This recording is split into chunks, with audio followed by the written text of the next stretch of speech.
Here. Hey, how you doing? My name's Austin. How you doing? Awesome show, by the way. Thank you. So, me and my wife have been together for 7 years and been married for 5. All right. Congrats. Thank you.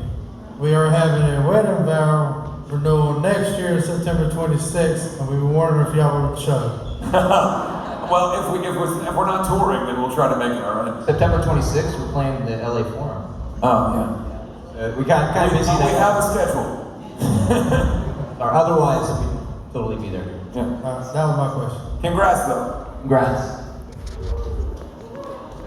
Hey, how's it going, man? Hey, I like your shirt. Thank you so much. So my question is, I've always been a big fan of y'all, and I'm actually a huge cinematographer. Do y'all ever see yourself doing another movie like Legion of the Black? Did you say would we make something like Legion of the Black? Yeah.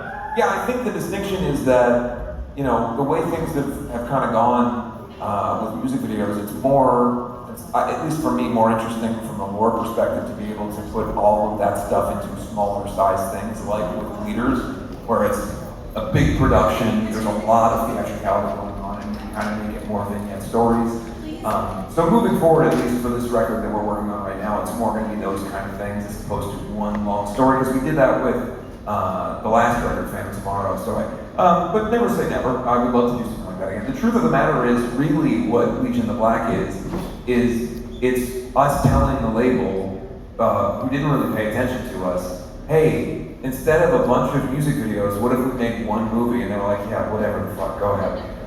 Because we really, like, and this is not a discredit to Universal, but at the time, they didn't really understand why we were successful. We were just working, so they were kind of letting us do whatever we wanted. But you have to imagine that for us to say, for our first big push that they're ever going to put behind us, for it to be a super long concept record with like 10 spoken word interludes, like that wouldn't have been an easy sell, but they really kind of led us to our own devices. And so we said, well, if we can do it for X amount of dollars, we would let us make this movie. And then Richard Villa and Patrick Fogarty came in and we built out the whole story Bible and we shot it. It was pretty awesome.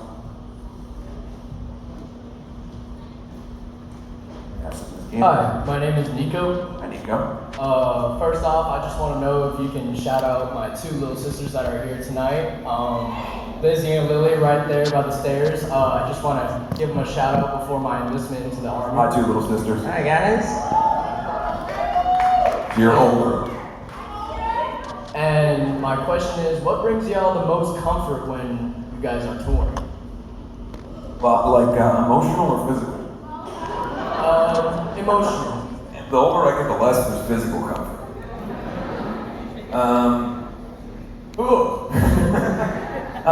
This is a weird way to say it. What the fuck? I don't know. It's different for all of us. What about you?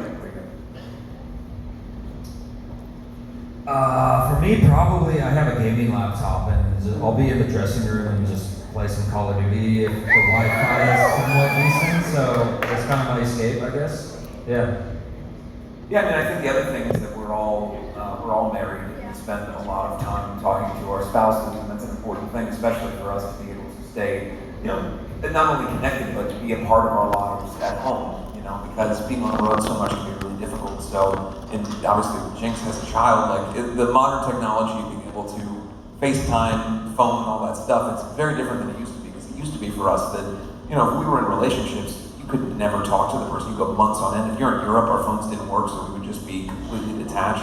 So I would say that the fact that phones are what they are now has made it a lot easier to tour from an emotional perspective, because you can stay connected to the people that you love the most. Did you fart? What was that? Hi. Hi. First off, I have a few questions. What you got? Do you know how much each and every one of you mean to people? That's very nice. But if we did, I think that would make us crazy people if we were walking around thinking about how important we are. We're just dudes being guys.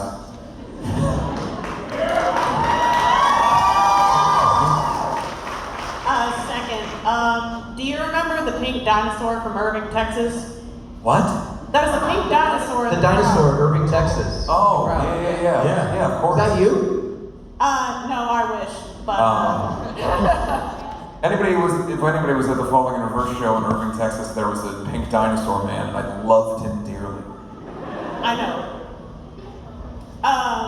And third, it's for Lonnie. How did it feel to be a fan of the band and then be in the band? It felt great. That's it. That's all you get. I've been to 2 Black Veil shows as a fan prior. One of which, by the way, have you guys ever seen a video of me screaming? You've probably seen a video of me screaming at the audience. There's one where I yell to tell the person if they're so great, why don't they come up on stage and play our instruments better? And then I jump into the crowd and try to fight this person. Lonnie Eagleton was standing one person behind the person that I was trying to fight at that show. Yeah, you can see me like on YouTube if you watch that. It's crazy. That was my first time seeing these guys in Vancouver, and I was like, "Whoa, What a show! This is nuts!" You know, but I love the music.